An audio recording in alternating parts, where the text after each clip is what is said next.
já começou. E, primeiramente, né, boa tarde a todo mundo que está aqui nessa nossa terça-feira, 28 de março. A gente sabe que, às vezes, o horário acaba não facilitando tanto, que muitos estão em deslocamento, estão no trabalho, coisa assim, mas agradecemos principalmente a inscrição e a participação de todos aqui. Mônica, assim, né, nós já falamos um pouco pelo WhatsApp, um pouco antes da gravação começar, mas te agradeço, tanto em nome da Liga quanto da Sociedade de Psicologia do Rio Grande do Sul, o aceite do nosso convite. Para a gente é muito importante ter essas relações, como a gente estava falando, assim, dos congressos, das relações, de se aproximar, de trocar figurinhas. Então, esse é um dos nossos principais objetivos enquanto instituição, enquanto Liga, porque a psicologia não precisa ser uma ciência sozinha, aquela coisa solitária, como muitas vezes é temida ou é falada. Nosso objetivo aqui é construir cada vez mais relações para que elas sejam melhores. Então, de novo, muito obrigado.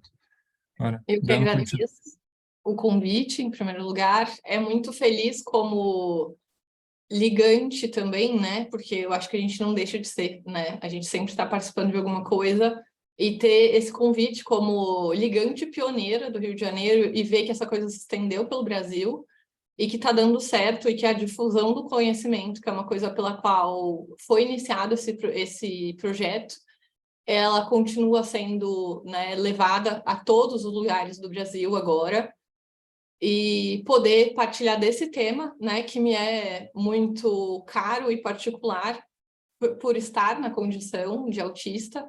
Então, eu estou por alegria, acho que o Thiago estava aqui no começo, ele viu isso, né? Acho que a gente pode começar.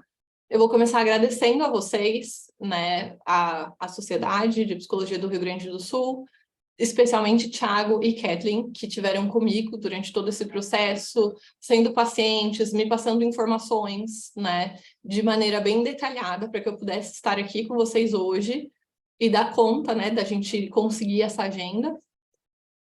E gostaria de falar um pouco sobre, né, esse TEA na adultez. Eu vou compartilhar com vocês agora os meus slides. Só um pouquinho antes, Mônica, a gente tem alguns ritos que a galera tá. está organizada, Desculpa. tá? Tá. Então já vai Então chegar bora. nesse momento. Então, Manu, Alice, vocês estão organizados para o início?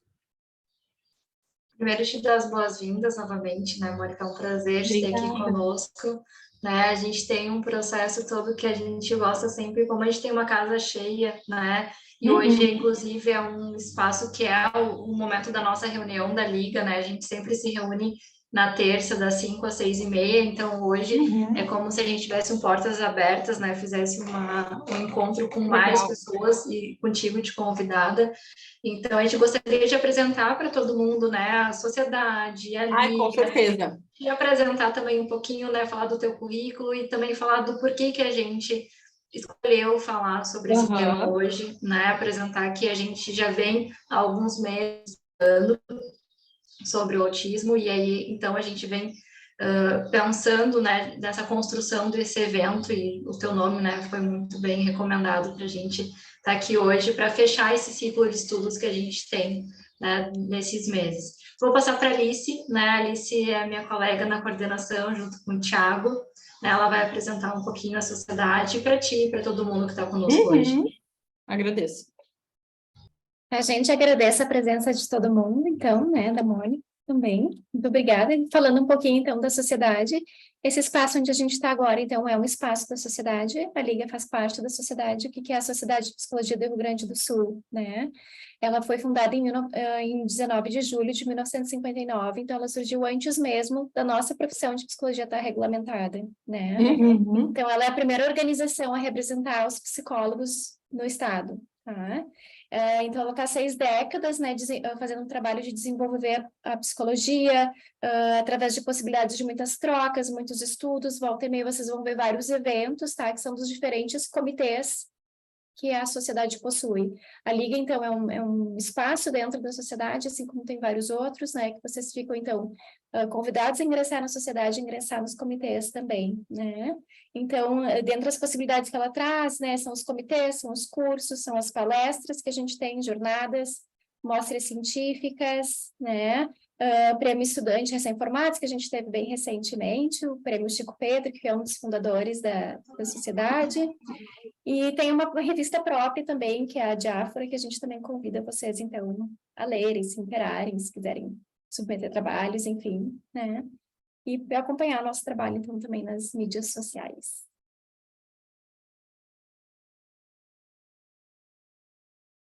Acho que tem uma mão levantada ali, Isso. Carol.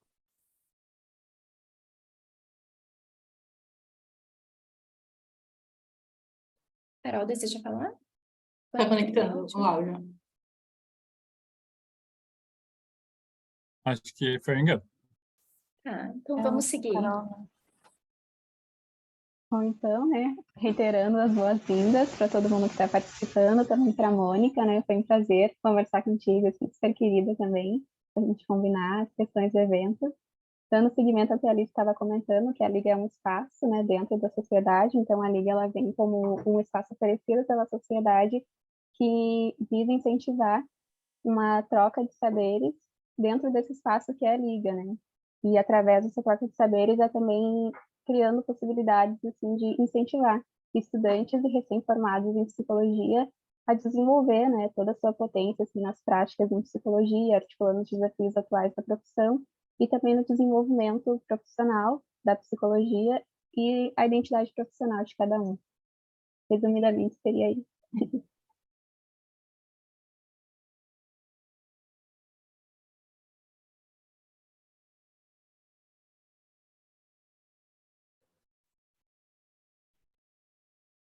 Vou apresentar um pouco a Mônica.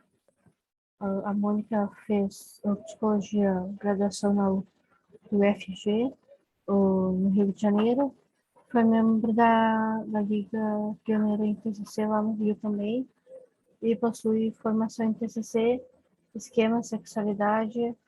Há 2 anos foi diagnosticada com autismo. Atualmente integra um núcleo de disfunções sexuais e está no mestrado agora, no TCC. Então, Mônica, seja bem-vinda. A gente está aqui para te auxiliar um pouco. Obrigada, Carol. Eu faço a apresentação da temática agora. Então, mais uma vez, sejam bem-vindas todas as pessoas, né? Novamente, em especial a Mônica, por estar aqui, enfim, se dispondo a dedicar esse tempo com a gente para abrir esse espaço de debate. E eu vou apresentar um pouquinho sobre o tema agora. O transtorno do espectro autista, o TEA, né, é compreendido como um neurodesenvolvimento atípico, caracterizado por desvios de comunicação e comportamentos sociais. Assim sendo, nota-se que o TEA se apresenta de maneira distinta em cada pessoa, visto que há uma grande amplitude de apresentações clínicas pautadas em graus subjacentes ao espectro. De acordo com o Correio Brasiliense, em 2022, há aproximadamente 2 milhões de pessoas autistas no Brasil. Portanto, a análise de cada caso em diferentes contextos perpassa por várias dimensões, como o processo de avaliação, os desafios, as potencialidades, os impactos do diagnóstico precoce e do diagnóstico tardio também. A subnotificação dos casos, principalmente no gênero feminino, né? A inclusão, acesso a profissionais de saúde, o capacitismo, que é bem enraizado no nosso modelo biomédico, e entre outros que também contemplam uma perspectiva do ser biopsicossocial. Portanto, né, torna-se necessário refletir e ampliar as discussões sobre esse assunto com diversas pessoas, como profissionais da saúde, as próprias pessoas autistas, os seus familiares e as demais pessoas envolvidas e interessadas no tema e na sociedade de modo geral. A troca desses saberes, então, nos auxilia na proposição de ações que contemplam a diversidade, principalmente a neurodiversidade, especificamente no que concerne a atuação das pessoas psicólogas, que também são autistas eventualmente, em diversas áreas de atuação, enriquece o saber profissional ao proporcionar aquisição e aprimoramento de conhecimentos, principalmente auxiliar nas intervenções a serem realizadas no acompanhamento multidisciplinar com pessoas autistas, assim como também na realização de estudos e criação de políticas públicas que possam auxiliar na melhoria da qualidade de vida e garantir a efetivação de direitos da população autista. É isso. Parabéns, Jack.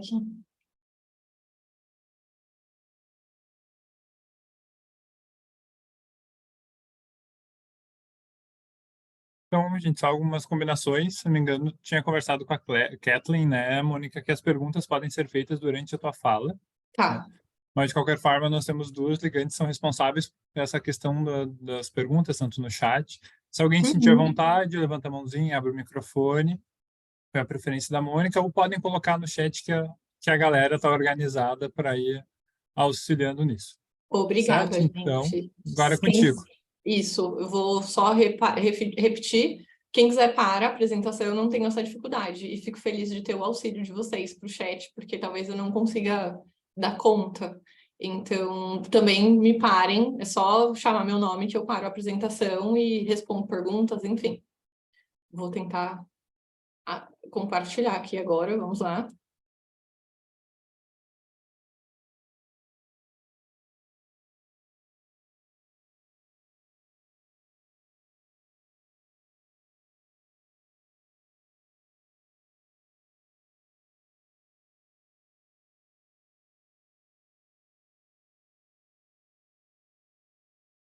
Então, fomos. Só um pouquinho de paciência. Agora vamos.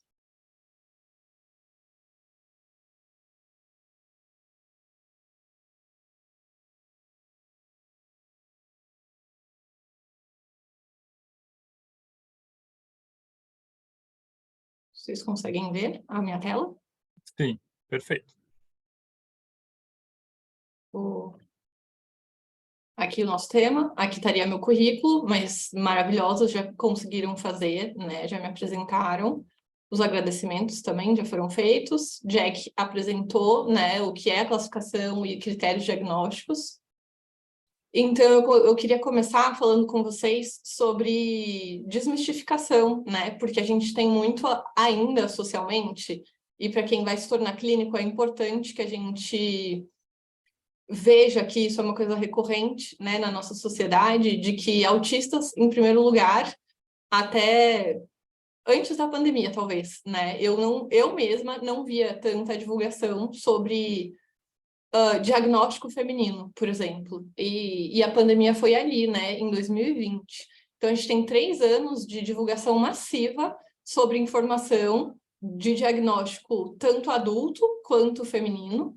Isso foi fundamental, né, porque vocês vão ver mais para frente, foi uma amiga minha que foi num congresso e observando minhas características e me conhecendo que pôde, né, me trazer essa informação, porque às vezes a gente, e eu era uma pessoa assim, eu ainda sou, normal demais para ser alguma coisa e estranha demais para ter um diagnóstico, sabe? Aquela pessoa que é falante, que aceita os convites, que se arrisca, e geralmente as pessoas têm uma visão do autista, uma pessoa isolada, geralmente um homem. Ele é uma pessoa que ele não fala muito, ele não tem muito contato. E por essa foto dá para vocês verem onde eu tô, né? E nesse contexto estava a minha família durante uma viagem. E dos critérios que o Jack falou, eu atendo todos eles, em algum grau. Porém, outras características minhas, junto com o contexto, que eu tenho uma família gigantesca, que sempre me expôs a experiências, e a possibilidade de estudar e de explorar, né, os meus interesses, fizeram com que esse diagnóstico fosse sendo adiado, até que tardiamente ele foi possibilitado, né? Então, eu vou continuar aqui para que vocês vejam que autistas não são geralmente pessoas isoladas, né? Eu tinha já uma vida plena, apesar de algumas dificuldades e impedimentos, né? Tem fotos que vocês vão ver meu pai, os meus sogros, eu fazendo trilha, a gente ali, ó, caçando arco-íris, minhas apresentações antes do diagnóstico. Essa vida, ela já existia, né? Fotos com os meus amigos por aí. Só que tudo isso tem um porquê, né? Quando eu coloco aqui um breve histórico para vocês, primeiramente a família, né? E a minha família, além de grande, depois do meu diagnóstico, a gente descobriu que a gente vivia numa grande bolha autística, vou chamar assim. Por quê? Porque meu pai é autista, vários dos irmãos dele são, a minha avó é autista. E a vida que eles escolheram para eles foi dentro de uma universidade, a Universidade de São Paulo, a USP, a maior do nosso país. Então, vamos dizer que, por sorte, eles escolheram carreiras que levaram eles a ter algum acesso, né? Mas eles não se viam autistas, porque tudo que a gente tinha de informação era: essas pessoas têm muito impedimento, essas pessoas... E a minha família não é assim. Nós somos, basicamente, assim, bem palhacinhos, nós somos pessoas sociáveis, a gente sempre estimula um ao outro e a gente discute nossos interesses e lê bastante, faz saraus aos sábados. Então, isso já é uma característica que, para a população comum, e nós fomos essa população, era uma característica que já excluiria a possibilidade de diagnóstico. Falando de suporte, foi o suporte que eu recebi de educação, saúde e cultura, tá? Que foi dentro dessa universidade, né? Lá tinham psicólogos, pedagogos. Para quem não sabe, a escola de aplicação da USP, ela é a escola modelo da Faculdade de Educação, então a gente passou por vários projetos, né? De cultura e educação. E a gente tem também o Hospital das Clínicas e o HU, que são os hospitais de ponta, então a gente também tinha atendimento, né? De saúde, odontológico. Então, muitas das características que talvez eu, fora desse sistema, tivesse mais acentuada, elas foram sendo atenuadas. A socialização também fez com que eu conseguisse mascarar mais as minhas características. E as minhas características pessoais também, né? Quando a gente fala de personalidade, eu acho que Thiago e a Kathleen deram uma percebida que eu já fui expondo as minhas dificuldades e pedindo suporte. Eu sou assim desde criança. Eu sempre fui muito curiosa, criativa, questionadora, uma pessoa sensível, determinada, que observava tudo que acontecia ao meu redor e questionava isso, e pedia mais, e enchia a paciência dos meus pais, né? E o meu hiperfoco, estou aqui como psicóloga falando para vocês, eu acho que dá para perceber que são as relações sociais, né? Então, isso também fez com que eu pudesse usar tanto na ativação do meu masking, o treinamento, né, que eu via dos outros pares, das outras crianças, adolescentes, enfim, outras relações dentro da minha própria família, para disfarçar as minhas próprias características e dificuldades. As minhas dificuldades, elas, inicialmente, né, da infância e adolescência, eram de exposição e interação social. Por quê? Porque eu era uma criança muito acelerada, é o que meu pai fala. Ele me ensinou a coisa do senta na mãozinha, que era quando eu estava muito ansiosa, prestar atenção no ambiente. Meu pai não é uma pessoa que entende de psicologia nem de mindfulness, mas por ser uma pessoa no espectro, ele desenvolveu as próprias técnicas dele, como fala minha orientadora. Ele foi viajando pelo mundo, né, de uma forma totalmente intuitiva, e ele passou isso para mim, para os meus irmãos, obviamente. Então, dentro dessas dificuldades, a gente teve essa guiança, tanto dele quanto de dois tios maravilhosos, e eles tentavam ali, né, mediar, incentivar e também fazer coisas para que a gente conseguisse se acalmar, que a gente fala da regulação, né, emocional, porque nós éramos acelerados, ansiosos, e algumas dessas dificuldades, por exemplo, eu não conseguia fazer provas com os meus amigos, a minha ansiedade escalava a tal ponto que em algum momento eu precisei de psicoterapia e também de medicação. Quando eu tinha momento de frustração, às vezes eu também entrava em depressão, que depois a gente descobriu que não era depressão, né, depois do meu diagnóstico, mas até o momento eu tinha esses dois diagnósticos, depressão e ansiedade. A minha exigência e autoexigência. Exigência no sentido de todas as coisas estarem sempre perfeitas e eu sempre também tenho que estar sempre de acordo com as expectativas. Expectativas essas, muitas vezes, que eu mesma criava, né? Que eu mesma olhava para as pessoas e entendia que aquelas pessoas, elas estavam ali espontaneamente vivendo vidas perfeitas. E aí a gente fala da teoria da mente, né? Da falta de entendimento que a gente tem, às vezes, do outro e de como o outro vê o mundo, de se colocar no lugar do outro, eu tinha isso, né? Muito ativado, até a adolescência, que foi quando eu comecei a estudar mais profundamente psicologia, E entender que, nossa, as pessoas pensam assim, esses padrões que eu crio não estão totalmente errados, mas também não estão certos, né?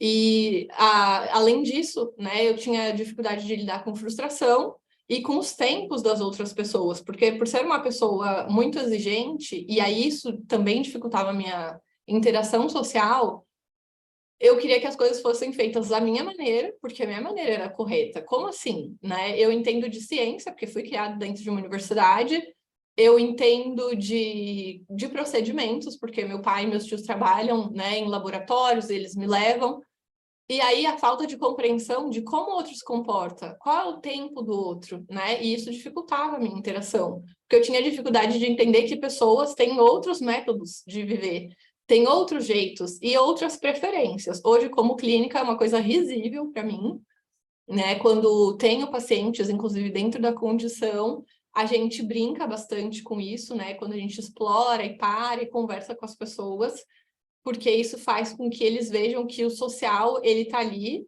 e ele é uma coisa que pode nos incluir, desde que a gente tenha a nossa abertura, né, o nosso valor de abertura à experiência também ativado naquele contexto e naquele momento. E além desses 2 diagnósticos de ansiedade e depressão, né, obviamente como perfeccionista, eu nem sei se isso é mais um diagnóstico, mas quando eu era criança para adolescente tinha. E um professor, durante a faculdade, ele jurava de pé junto que eu tinha transtorno de personalidade obsessivo-compulsiva, por causa das minhas manias, né? De sempre estar organizada, sempre estar muito pontual, de organizar os meus amigos, e às vezes as aulas, e enfim, e a minha vida como um todo, e ter rotina bastante restrita, né?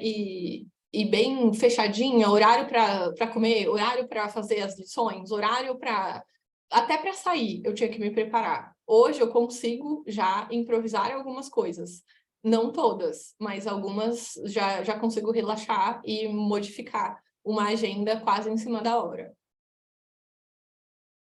E como a gente contorna essas dificuldades? Volto à minha família, né? Porque eles foram fundamentais, tanto meu pai como meus tios, que navegaram sem informação nenhuma, mas como indivíduos de um grupo, quando eu falo da bolha, é isso, né? O teu ambiente e o teu contexto, ele também vai te possibilitar ou impedir, ser um impeditivo para que a tua vida prospere. E como uma pessoa que teve, né, todo esse suporte familiar e viveu num lugar que me incentivava, sim, às vezes tinham risos de outras pessoas que vinham de fora.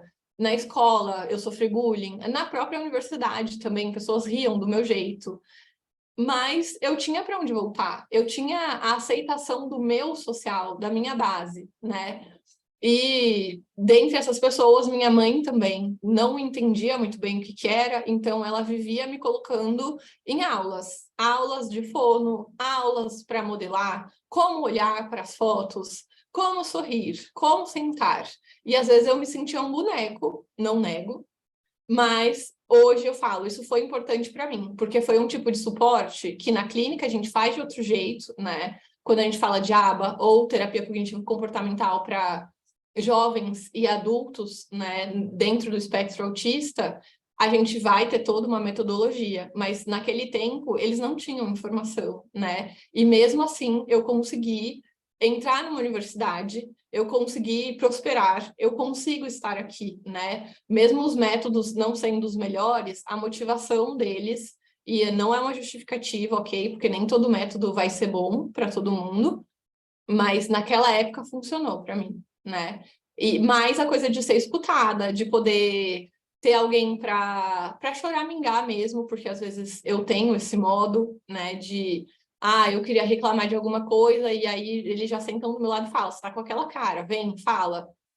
Então, eu podia fazer isso antes de sair da porta para fora e usar o masking, que nada mais é do que camuflar socialmente, né? E essa é uma condição que quando a gente, né, se descobre mascarando as coisas, quando a gente se descobre autista, a gente sente um pouco de revolta, porque a gente fala como isso dá trabalho, como isso estressa, como isso sobrecarrega. Mas, às vezes, ele é necessário para que a gente consiga também sobreviver socialmente. para que a gente passe a não sofrer tanto bullying, para que a gente passe, né, a ser uma pessoa dentro do que é considerado normal, o mais normal possível.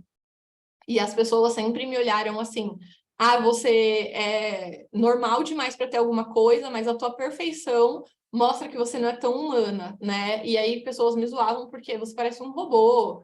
Você parece que tá manipulando a situação. O meu irmão do meio, ele falava isso para mim, a gente teve problemas na escola, porque ele não queria andar comigo, né? Porque as coisas eram treinadas extensivamente, os diálogos em casa, e meu pai não ligava de fazer isso comigo, porque ele via que aquilo ajudava com a minha ansiedade.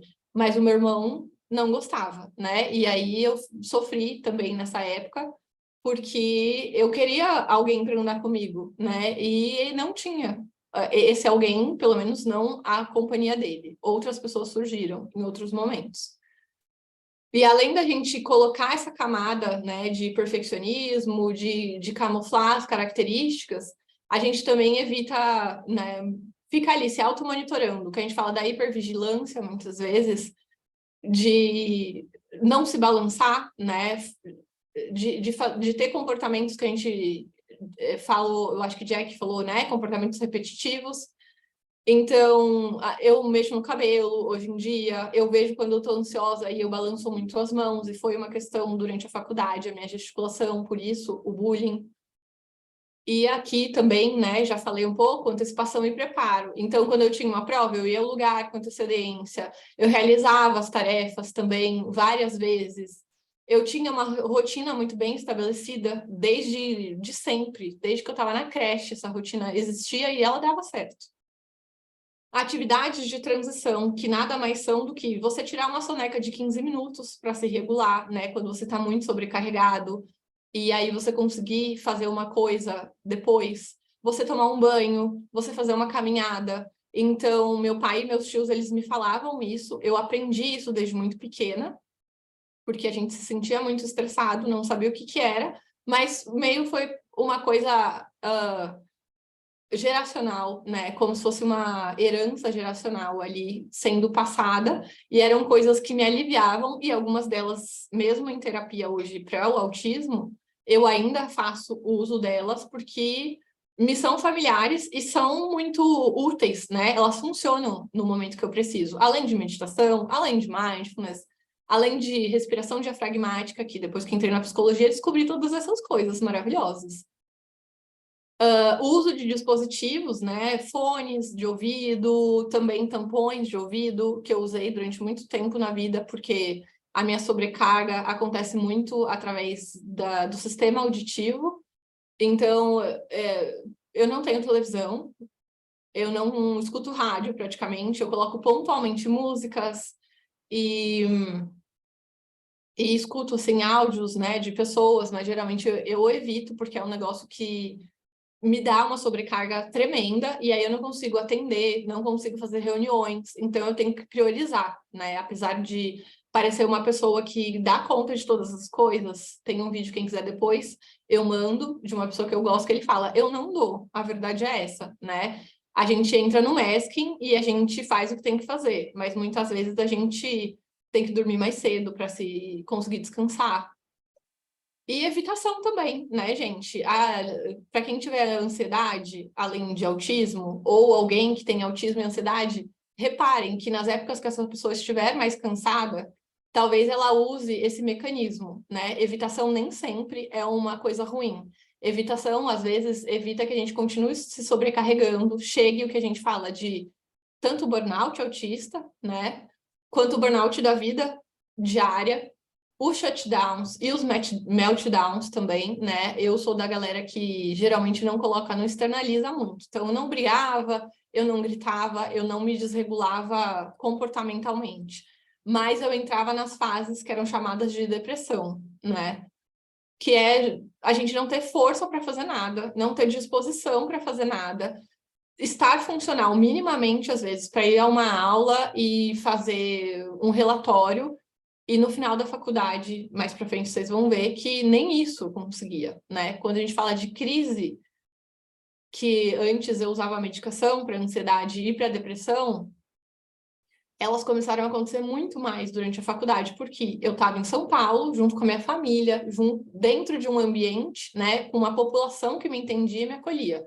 Quando eu me mudei para o Rio de Janeiro, que era um sonho, né, sair de casa, o ambiente mudou, a minha rotina mudou, né, as demandas eram outras, e eu não tinha ninguém ali, eu me mudei sozinha, apesar de ter os veteranos e pessoas que iam para minha casa fazer lição, eu ainda não entendia muito bem o que estava acontecendo, tanto comigo quanto com a rotina, com as aulas, porque é uma faculdade integral, né, de alta exigência, e a minha navegação, que era mais tranquila, que estava sob controle, vamos dizer assim, ela se descontrolou em vários momentos, né?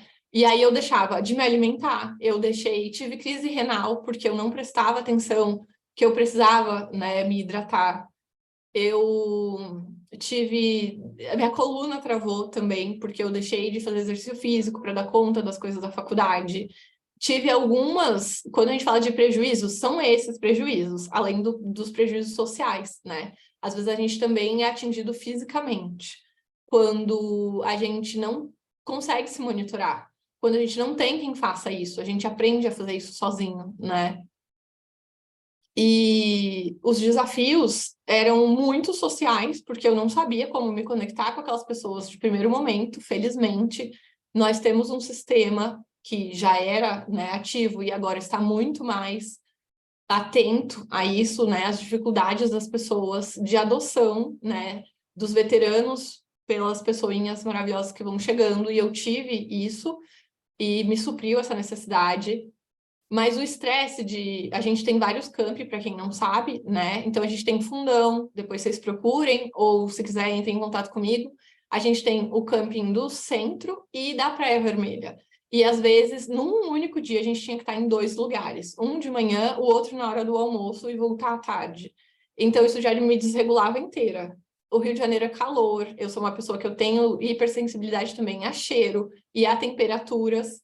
E eu tinha, é uma coisa que eu tinha vergonha de contar, né? E aí eu falava para eles, eu tive uma insolação, mas eu desmaiava. O meu sistema, ele desligava. Era assim. Felizmente, eu não estava sozinha, né? Mas eu falava, não, fui na médica. Eu ia, realmente tinha uma médica que me atendia e ela falava, você tem que dar um jeito nessas coisas. Tomar mais água. As pessoas não entendiam que eu era autista. Elas não me olhavam, não me classificavam dessa forma. Então, a gente lidava de outras maneiras. Tem alguém no chat? Alguém quer me parar, fazer alguma pergunta? Ou eu sigo?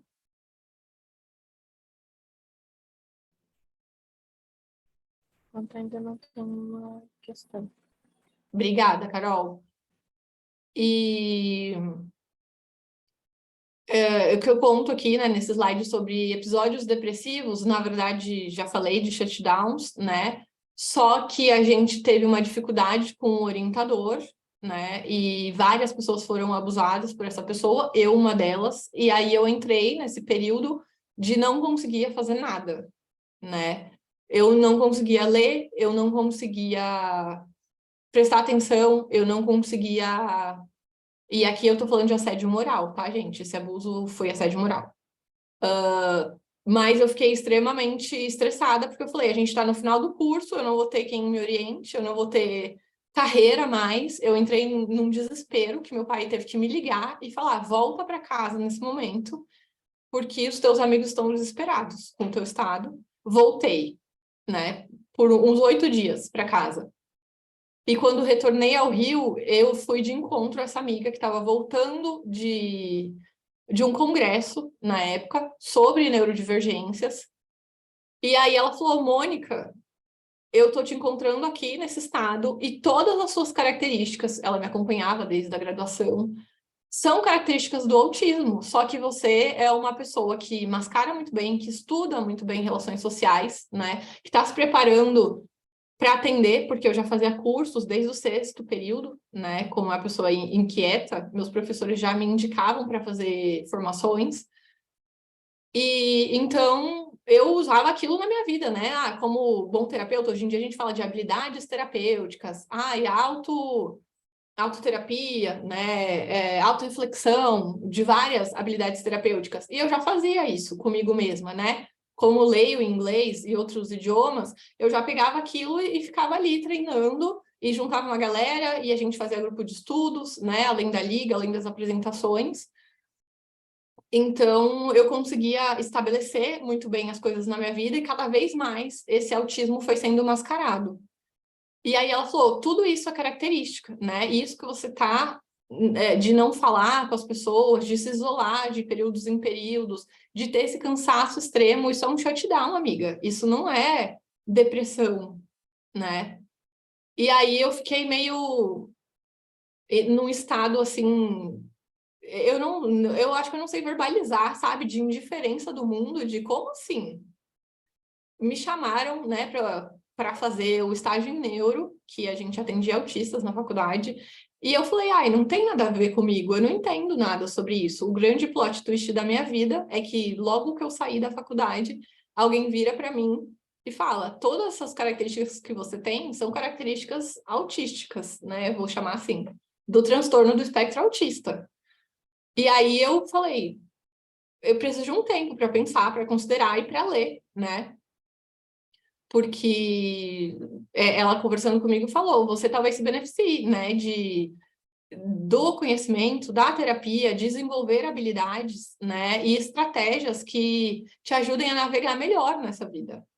E aí eu li durante alguns dias, tem uma foto minha aí fazendo testes de sono, né, porque a gente também faz testes neurológicos para descartar qualquer tipo de possibilidade, né?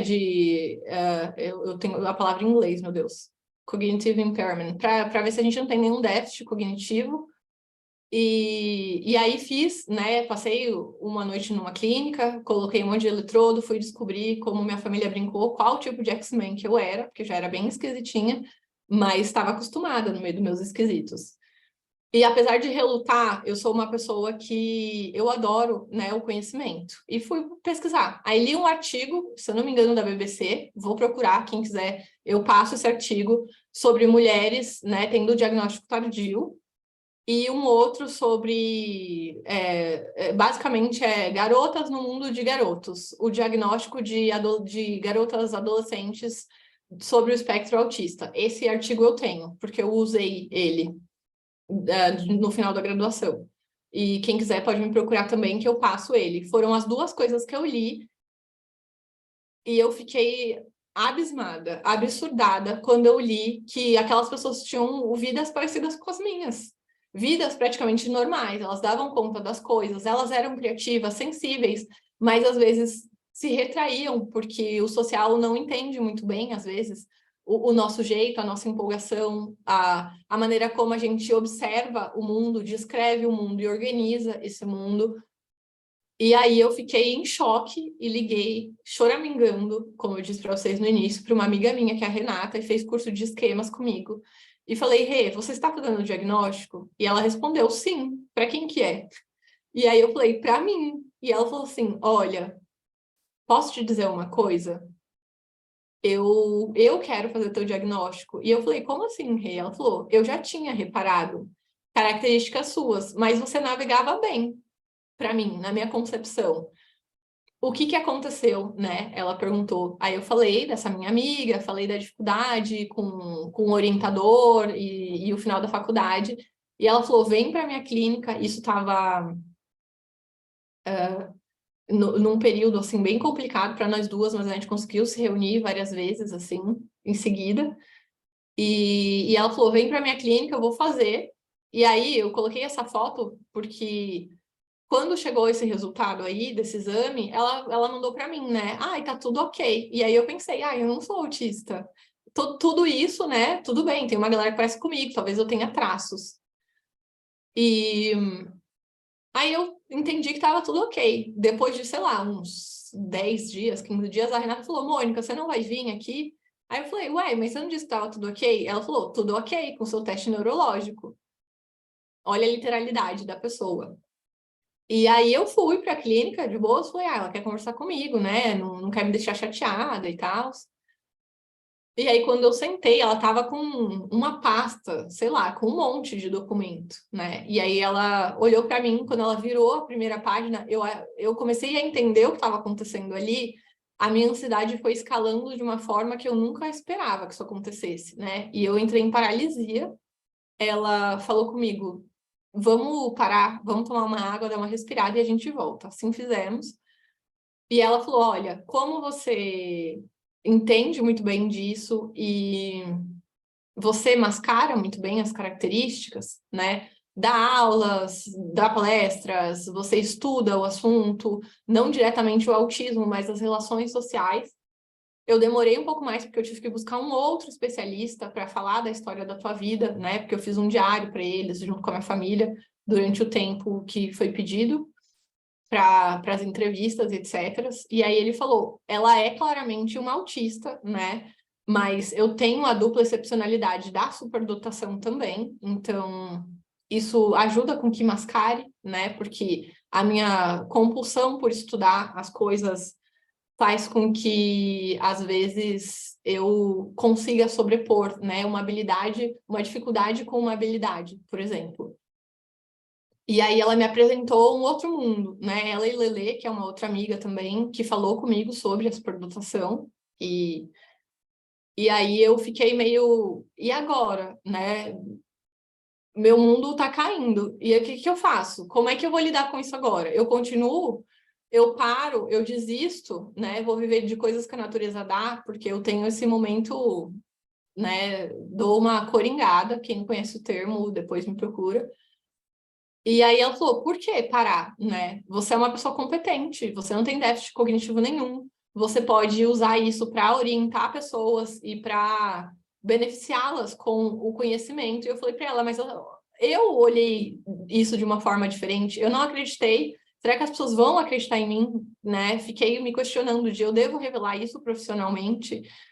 E a Renata, sensatíssima, né? Falou, você é uma profissional super competente, né? Por que você não diria isso? E por que os teus amigos, se é que são seus amigos, e as pessoas e os pares, teriam preconceito com isso? Aí o problema é delas, elas são preconceituosas. E dali em diante a gente começou a rir, e eu falei, talvez eu converse primeiro com a minha família, e foi assim feito, né? Nos reunimos em alguns jantares, porque não dava para reunir todo mundo. Reuni meu pai, meus irmãos primeiro, depois alguns tios e alguns primos. Algumas pessoas negaram de primeira instância, né? Meu irmão mais novo, que é autista também, e tem características de modos de enfrentamento muito parecidos comigo e com meu pai, ele riu e ele falou, nossa, isso que a gente é tem um nome. Então isso meio que virou uma piada, né, gostosa na minha família, porque surgiu esse lugar, né? Eu acho que quando a gente fala de diagnóstico, quando eu falo de desmistificar lá no início, eu gostaria tanto o meu diagnóstico quanto, né, outros diagnósticos que as pessoas, no final das contas, tivessem a sensação que eu tive de existe um lugar, existe uma possibilidade, existe, sabe, novas chances. Porque tinha uma Mônica antes, como eu mostrei para vocês. Eu tinha uma vida plena, só que eu tinha impedimentos e dificuldades que nem eu mesma entendia. E pós esse diagnóstico, após testes e meses esperando esse negócio e duvidando e sendo cética, né? Eu senti várias coisas, né? Eu senti medo, eu senti alívio e revolta. Oi? Alguém falou? Sim, temos algumas dúvidas aqui.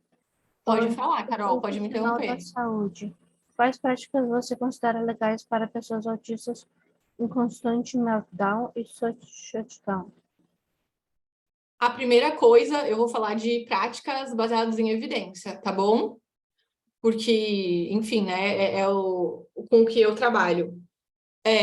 A primeira coisa que a gente vai fazer é paralisar, é descansar, né? Porque do shutdown, né? Quando a gente se fecha, né?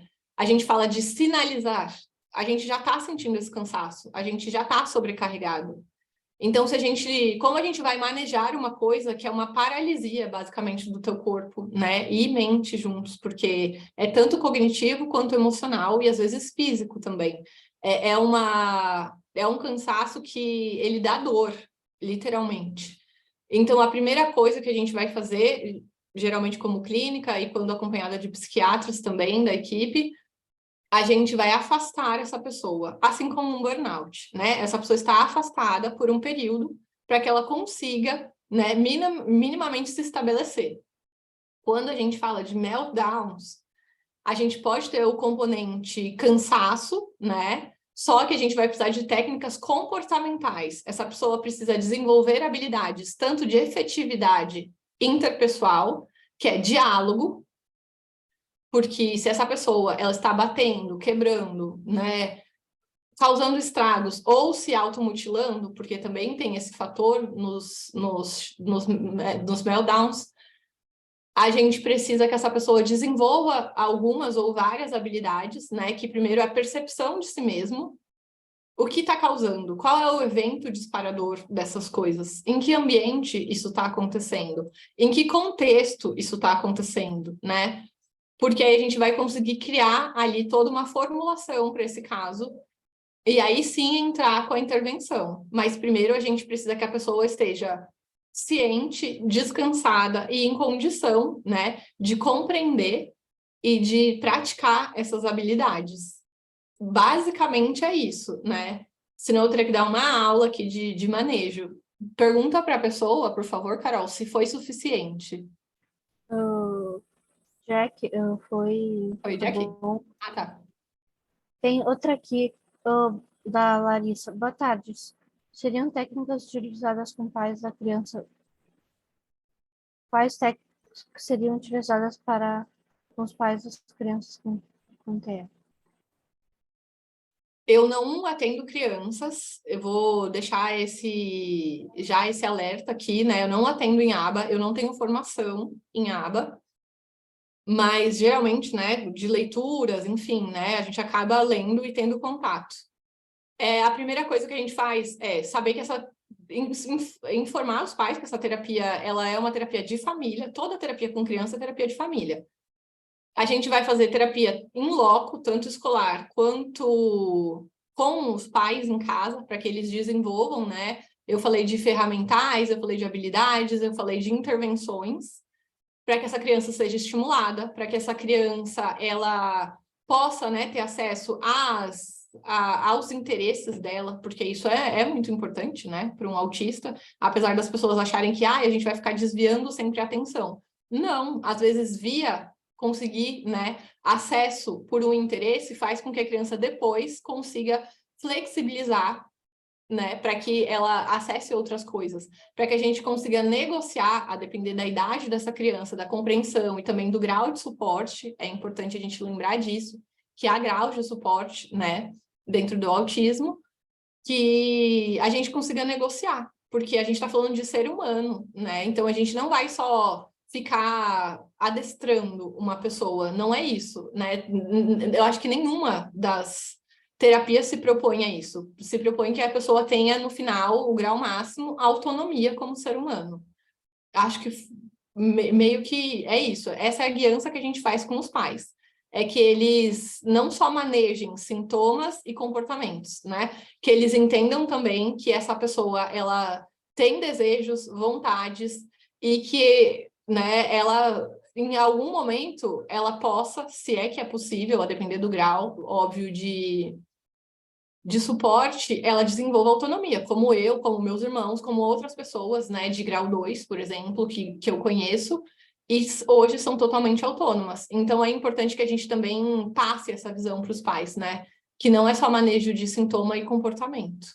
Não sei quem perguntou, desculpa, mas espero que tenha sido suficiente. Mais alguém, Carol? Não, por enquanto é isso. Obrigada. Voltando, gente, para sensações, né, e na literatura, e se você passou por um diagnóstico, agora eu estou falando de autismo, mas navegando intuitivamente ou não na tua vida, e você descobre aquilo, você pode se sentir confuso, você pode sentir um alívio danado, porque eu passava dias sorrindo de um jeito que eu nunca sorri na minha vida, porque eu falei, gente, existe um lugar, existe um porquê, existe uma explicação para eu ser assim. E aí eu descobri o mundo dos autistas, segui páginas, converso com pessoas que me entendem, né? Que eu falo as coisas que as pessoas falavam, nossa, que bobeira, ai, que nada a ver, que viagem. E as pessoas falam, nossa, eu sinto isso também. Eu percebo isso de uma outra forma. A gente pode conversar, fazer nossos infodumplings, né? Trocar figurinhas, muita informação, né? Ficar fazendo nada um do lado do outro, às vezes, também. Sentir medo, né? Da visão dos pares, da visão do mundo sobre a minha pessoa, porque como o meu masking era muito focado em trabalho, em execução, em ser uma boa pessoa como psicóloga, né? Que foi a profissão que eu escolhi, como é que isso ia impactar essa persona, né? Esse personagem profissional que eu criei. Como as pessoas iam me olhar dali para frente. E, surpreendentemente, as pessoas começaram a falar, nossa, agora eu entendo porque você é assim. Nossa, faz sentido você ter o que eu achava que era uma mania, mas é uma característica. E pouquíssima gente saiu da minha vida, né? E outras chegaram, né? E têm chegado por causa disso, né? Por causa dessa revelação, por causa da difusão do conhecimento. E eu também senti revolta, gente. Eu não vou mentir, né? E eu creio que várias pessoas sintam, quando elas são diagnosticadas, uma revoltinha, porque eu falei, cara, não tinha informação, eu não tinha acesso. Eu sou uma pessoa que vem de uma universidade para outra, continuo nela, e ninguém, nossa, esse conhecimento não é difundido o suficiente para que ele chegue e as pessoas consigam ter acesso, né? E essa é uma batalha nossa, e eu tô aqui para que vocês se juntem a mim e difundam, né? O conhecimento máximo possível, porque a pessoa pode ter todas as características como eu tinha e não ser diagnosticada, simplesmente porque um médico, sei lá, né, pode olhar para você e falar, não, mas você é muito falante, não, mas você é muito risonho, não, mas você se comunica muito bem. E também dar a esperança de não desista, né? Você da pessoa autista, a pessoa autista do teu diagnóstico formal, porque é um direito, né? É um direito garantido por lei, inclusive. Pais de autistas, colegas de autistas, né? Tentem falar com um carinho, porque essa pessoa ela vai ter acessos, né? E eu não estou dizendo que com isso venha facilidades, porque muita gente vai olhar para a gente e vai falar, ai, mas é porque teve tal coisa. Ai, mas é porque é privilegiado, né? Só faz isso porque as pessoas não vão olhar a parte das sobrecargas, as partes das dificuldades, da incompreensão de nós mesmos, às vezes, com a nossa condição. E, para mim, hoje, isso está em paz, né? Está resolvido. Mas levem isso, difundam isso, né? Porque quanto mais a gente fizer, tanto nesse tema quanto em outros temas, como vocês vêm maravilhosamente fazendo, mais a população, para quem é clínico, ou trabalha com clínica, ou busca, né, da pesquisa dados clínicos na população, e por favor devolvam isso depois, faz com que o nosso mundo, né, é uma frasezona clichê, né, seja um mundo melhor da gente viver, porque as pessoas começam a se compreender, elas começam a ter melhor, né, empatia umas pelas outras, a gente para de olhar só para o rótulo, só para a esquisitice e começa a literalmente conviver, ressocializar e socializar essas pessoas, né? Porque não só são transtornos mentais graves, como a gente está trazendo aí pela CTR, por exemplo, mas outros transtornos que às vezes, pelas pessoas terem contextos de pouco acesso, né, pouco incentivo, às vezes isso faz com que a vida dela se paralise e ela acha que nunca vai ser capaz de várias coisas, que um pouco de acesso e um pouco de direitos faz com que a vida dela progrida, além de terapia, né? Ah, eu já falei do contar ou não contar. Sei que tá no finalzinho, mas Pode falar, Carol. a Fernanda tá te dando um feedback positivo de descobrir TDAH após uma aula de educação na faculdade de psico. Não pensei em autismo, mas vou ir atrás disso. Palestra incrível, parabéns. Obrigada, Fê. Obrigada, Carol, mais uma vez. E a gente, tá, descobri, e agora? Eu sou autista, né? E agora? Tem esse negócio aqui, como é que eu carrego? Para onde é que eu vou? Como é que eu me viro com isso? saber, e eu tô falando do autismo, mas vou falar de outros transtornos também, não é suficiente, né? Para alguns a gente precisa de ativação comportamental, para outros a gente precisa de exposições, para outros a gente precisa de processos terapêuticos para lidar com emoções, né?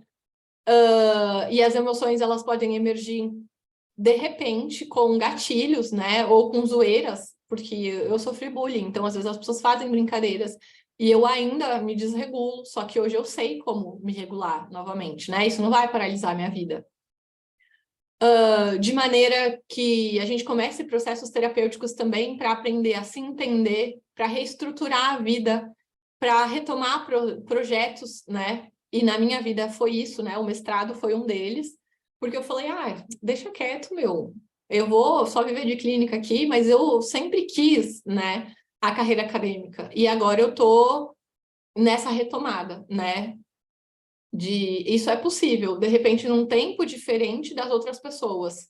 Mas, felizmente, eu estou numa equipe com uma orientadora, né? Outra que me entende, né? Tanto como mãe, porque ela falou isso para mim, né? Que queria que eu parabenizasse meu pai pelo modo como ele foi, né? Protetor, como ele deu a guiança, como ele não possibilitou que pessoas fossem injustas, né? Comigo, com meus irmãos, com os meus primos. E lutou pelos nossos direitos, mesmo antes de saber que a gente era autista, né? E por falar que a gente tinha nosso próprio tempo, insistir nisso e dizer que o conhecimento ele é um tipo de poder e para a gente continuar, né? Cultivando isso e também espalhando isso por aí, né? Então eu queria passar isso para vocês, né? De corram atrás dos diagnósticos, corram atrás de comunidades, né, espaços e sociedades como essa daqui, né, que acolhem, que não ficam pensando só nos próprios interesses, porque isso dá, além de um quentinho no coração, né, o acolhimento quando a gente está num momento assim meio de baixa. Então, vivam, né, esse momento também com autocompaixão, porque não é um momento fácil, não é um momento tranquilo, porque a vida ela continua acontecendo, os desafios, as exigências, elas continuam se impondo, só que agora a gente aprende e está aprendendo um modo de lidar, né? Um modo de enfrentamento dentro dessa condição, que nunca nos foi revelada. Então, como tudo na vida, quando a gente está aprendendo, a gente precisa ter paciência, a gente precisa lembrar que a gente vai tentar, que a gente vai errar, que a gente vai precisar refazer, que a gente quer melhorar, então eu vou ter que me expor de novo, né? Eu já dei uma palestra, Thiago sabe disso, sobre o tema, lógico que foi minha infância e minha adolescência, né? Que foi pedido antes. Eu tava outra pessoa, porque eu nunca tinha feito, eu tava atônita, de tão nervosa. Dá para perceber isso. E hoje eu já cheguei assim, super à vontade, falante, porque é um contexto que eu já conheço, né? Mas para quem nunca fez e tiver oportunidade, faça. Porque depois você sai e você ajuda pessoas. Você vai ser um pedacinho da história que vai fazer a diferença na vida de muitas pessoas, porque eu não achava que isso era possível.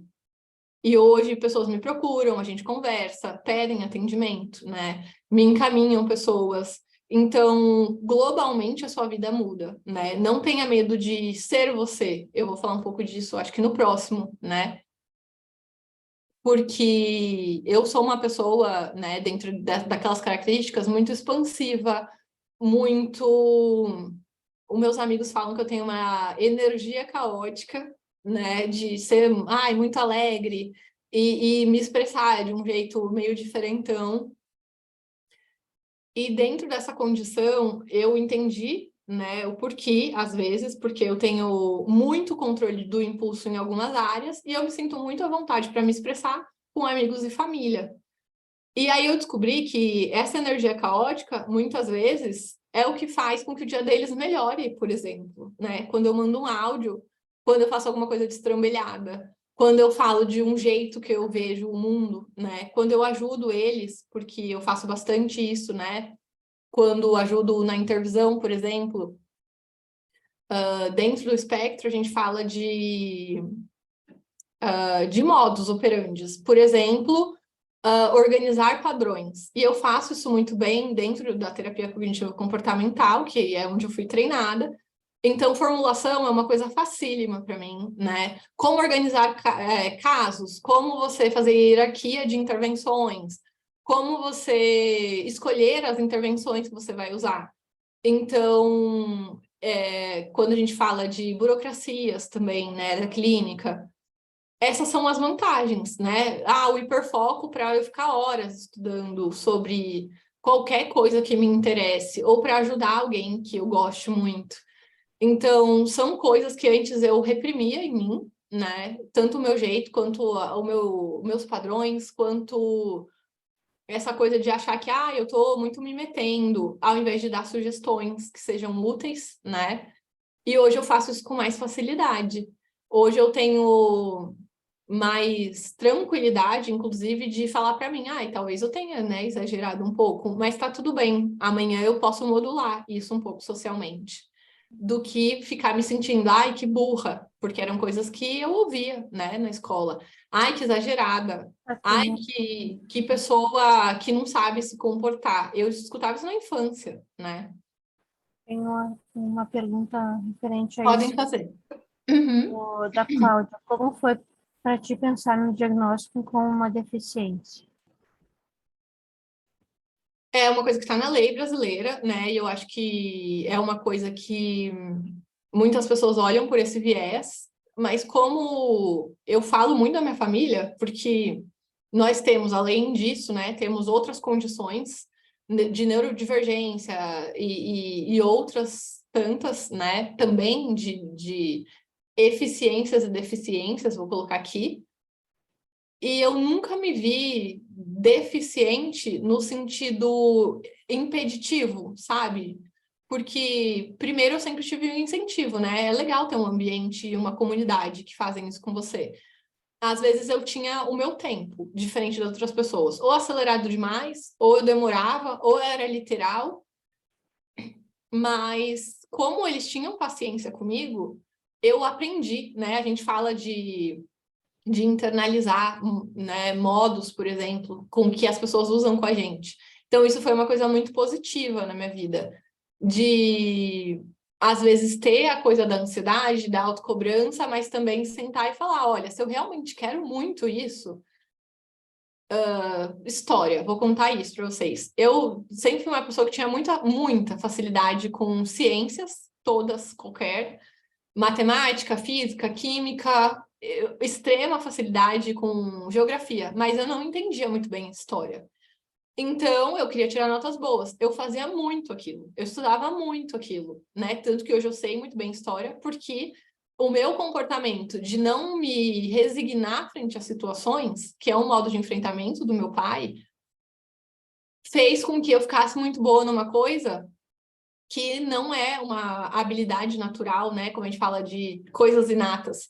Hoje eu estou aqui falando com vocês, e a Fê falou, né, sobre como eu estou discursando, por exemplo, a palestra ser muito boa, não era uma habilidade inata minha, né? Eu não era uma grande showman, mas com o tempo eu falei, cara, eu quero experimentar isso. Se eu quero difundir o conhecimento, eu preciso treinar isso. E aí tem uma foto minha de amarelo, depois eu posso voltar ou mandar o slide, que eu tô na mostra de TCC, depois da formação, né, eu peguei um caso bem difícil, e aí a minha orientadora na época, que dava o curso, ela falou, Mônica, você tem que apresentar. E aí foi como a primeira palestra que eu dei. Eu estava extremamente nervosa, mas os meus amigos estavam lá, a minha orientadora estava lá, e aí eu falei, cara, as pessoas que me amam estão aqui me apoiando, sabe? Se não for começar com eles, talvez eu trave. Então, desenvolver estratégias, né? Se tiver dificuldade, quiser me procurar, depois vai estar aqui meu arroba, vai estar aqui meu telefone, tá, gente? No próximo slide já. E eu posso ajudar vocês também, porque nessa parte clínica eu consigo me organizar muito bem, né? Foi uma das características essa de organizar padrões, de buscar coisas mais estruturadas e acabar encontrando a TCC que facilitou a minha vida clínica, né? Porque foi uma grande felicidade descobrir que existia dentro da psicologia uma abordagem que conversava com o que eu era, né? Eu não vou criticar aqui nenhuma outra abordagem, não é o meu papel, né? nesse momento, ao menos não, né, ficar discutindo aqui quais as filosofias e o que é baseado em evidências ou não, mas por sorte ou por jeito de ser, né, a TCC foi uma coisa que casou assim como uma luva na minha vida, porque eu ia ser só pesquisadora, né, ia ser acadêmica. E aí, quando eu descobri a TCC, eu cheguei em casa, né, numa viagem para visitar meu pai, e ele falou: Nossa, filha, o que aconteceu? Eu falei: Eu preciso disso para minha vida. Eu preciso descobrir o que é isso, que organiza também o comportamento das pessoas, sabe? E ajuda a modificar a cognição delas. E aí ele falou: Entra num curso, vai atrás disso, né? Porque ele vê quando eu me empolgo muito com uma coisa. E aí, no 6º período, eu comecei, assim, ó, descascar a TCC em diante, e hoje, basicamente, é disso que eu vivo, né? E a Mônica autista, quando ela se descobriu autista, ela voltou a fazer várias coisas. Ela voltou a escrever, né? A dar aulas, porque eu dava aulinhas quando eu era criança, porque o infodumping, meu pai colocava ali no quintal de casa uma lousinha e falava: ensina aí teus primos, entendeu? Vai falando com eles. Eu comecei a gravar um podcast para falar da condição, o atípica, me arriscar mais nas interações e descobrir que eu gosto, né? É um jeito diferente. Eu não vou falar de um jeito talvez bonito, expressivo, talvez com muito mais treino, né? Umas aulas de teatro talvez me façam bem, mas o modo como eu organizo o mundo, e depois que eu descobri pessoas dentro da minha condição, né, dentro do espectro, e eu converso com elas, eu comecei a ver que, às vezes, a gente precisa também buscar compatibilidades, né, na nossa vida, nas nossas amizades, um lugar que a gente caiba, que a gente se sinta confortável. Eu não tenho só amigos autistas, tenho muitos amigos, né, com outros transtornos, sem transtornos. Meu marido não tem transtorno nenhum, apesar de uma suspeita leve de TDAH, mas pessoas que nos aceitem, né, o clichê vem, ele tá chegando, tô sentindo. Que nos amem, né, também, que passem por esses períodos da vida, né, com a gente, estejam ali sem esperar muita coisa em troca, porque a gente às vezes vai precisar fazer isso por eles também, né? Eu tô aqui principalmente falando da minha parte humana, né? Falei clinicamente e pontualmente de algumas coisas, porque fui treinada e capacitada para elas, mas para mostrar também que fora disso, né, a gente, dentro do transtorno, tem uma parte que duvida muito, tem uma parte que tem uma grande ansiedade, que vacila na hora de falar quando a gente sofre algumas injustiças, algumas zoeiras.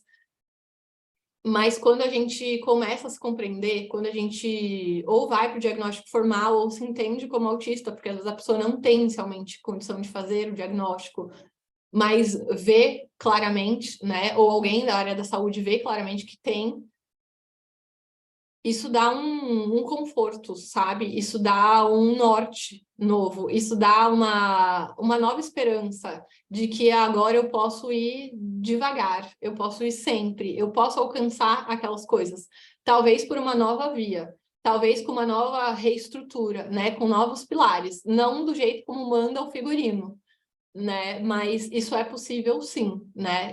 Aceitando a condição, dentro da condição, com a condição. E pela condição, porque a gente tem um transtorno do neurodesenvolvimento, né? Então ele não sai da gente, não é uma coisa que eu coloco ativo e desativo. Não tem botão, né? Ele tá aqui. E é aprender a conviver, e eu espero que se conviva da melhor forma possível, né?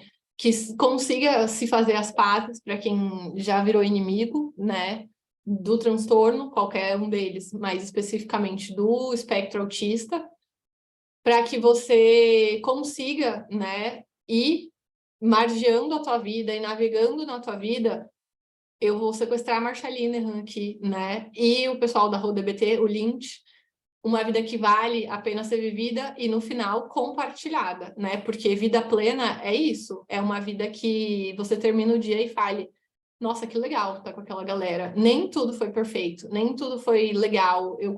De repente, eu tive alguma dificuldade, eu me desregulei. mas eu cheguei no fim, né? E amanhã há a possibilidade de eu descansar, como a gente falou de shutdowns aqui. De repente eu tive o meltdown, mas amanhã eu tenho a expectativa de continuar, né? Eu tenho a expectativa de tentar de novo. Eu quero continuar, né, na vida como tá. O que eu quero modificar se eu não quero continuar? Basicamente, gente, eu acho que era isso, né? Agradeço mais uma vez o convite de vocês.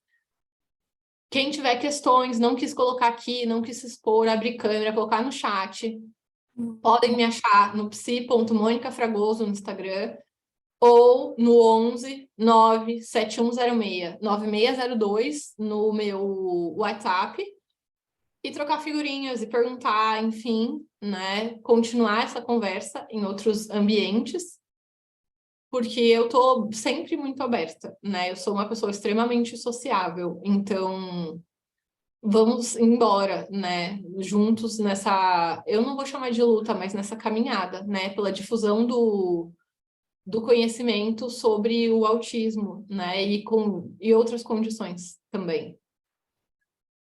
Acho que é isso. Oi, Carol. Tem alguns depoimentos aqui, evento maravilhoso, amiga, ouvir sua história. Obrigada por compartilhar. Há muita gente agradecendo, que foi bom conhecer a tua história, muito aprendizado. Enriquecedor tua fala, Mônica. A gente agradece por ter vindo aqui conversar um pouco com a gente. Eu não sei se teria algumas outras perguntas. Eu tenho algumas aqui. O que diria para adultos que foram diagnosticados recentemente ou para os pais de criança com autismo? A primeira coisa, eu acho que eu já falei, né? E vou refrisar isso, é paciência, né? Quem não conhece o termo autocompaixão, eu gostaria que procurasse, porque é uma coisa que ajuda, né? A gente se compreender. Durante a minha terapia, o início dela foi basicamente só autoconhecimento. Que eu achava, desculpe o termo, se eu ofender alguém, eu achava um saco.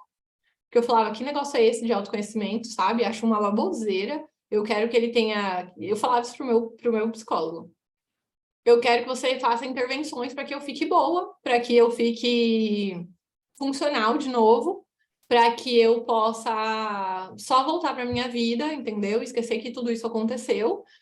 E ele pacientemente foi me instruindo e me ensinando que autoconhecimento não é perfumaria, não é sentar e fazer skincare, né? Autoconhecimento é conhecer como a gente funciona, modificar o que desse funcionamento não tá agradável pra gente, né?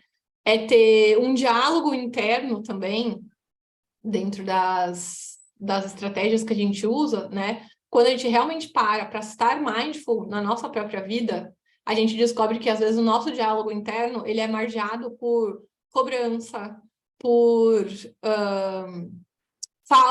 impaciência, que a gente usa, né? Mascara e usa com os outros, mas não tem nem um pouco com a gente. Então eu gostaria que essas pessoas parassem em primeiro lugar, né? Porque só aceitação pura e simples e aceitação radical às vezes não funciona.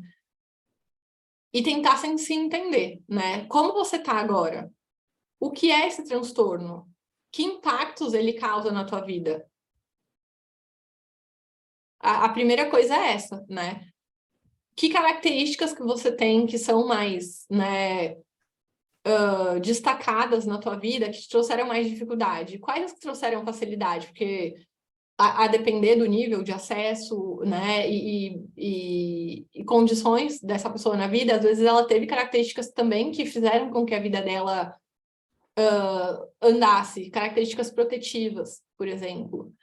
E aí a pessoa aprendesse a mapear, né, aprendesse quase uma formulação de si mesmo, para que ela decidisse, daí em diante, o que a gente faz, né, em terapia, como... O que você quer? Qual o teu norte? É só ter paz de espírito? É ficar bem consigo mesmo? Sei lá, né? Porque eu falo disso na ansiedade, na depressão, porque a gente tem muitos diálogos, né, de comorbidade dentro do espectro. É conseguir fazer com que isso fique bem na tua vida? É conseguir conviver com isso bem? você tem objetivos que eram impossíveis, a gente vai quebrar em blocos menores, né, com tarefas menores, para que você consiga chegar nisso dentro do seu próprio tempo. Você tem algum desejo específico? Por exemplo, alguns autistas na dificuldade social, eles querem, além de interagir, ter um par romântico sexual, né? E eu e a Aline estamos, de repente, escrevendo sobre isso daqui a pouco também. Porque não é simplesmente chegar numa roda e fazer um convite. Como a pessoa faz isso se ela nunca fez? Como ela vai ter esse treino? Como ela vai verificar, né, em si mesmo quais habilidades ela precisa desenvolver? Lógico que com um terapeuta fica tudo muito mais fácil, porque a gente vai estar ali perguntando, propondo, fazendo as tarefas e treinando habilidades junto com essa pessoa. Mas quando não tem, eu acho que a primeira coisa é a observação, né, do próprio comportamento. E depois buscar mais informações, para que aí você possa... como está minha cognição? Como está meu comportamento? O que eu posso mudar? O que é possível de mudar, né? Porque às vezes você está num contexto que é o contexto que tem que mudar. Meio isso, assim. Sim, a gente está se encaminhando para o final, mas tem mais uma pergunta de como, se você deixaria alguma mensagem para adultos ou pais de crianças com autismo, assim. Alguma mensagem especial, assim. Eu acho que a coisa de tentar ser resiliente, sabe?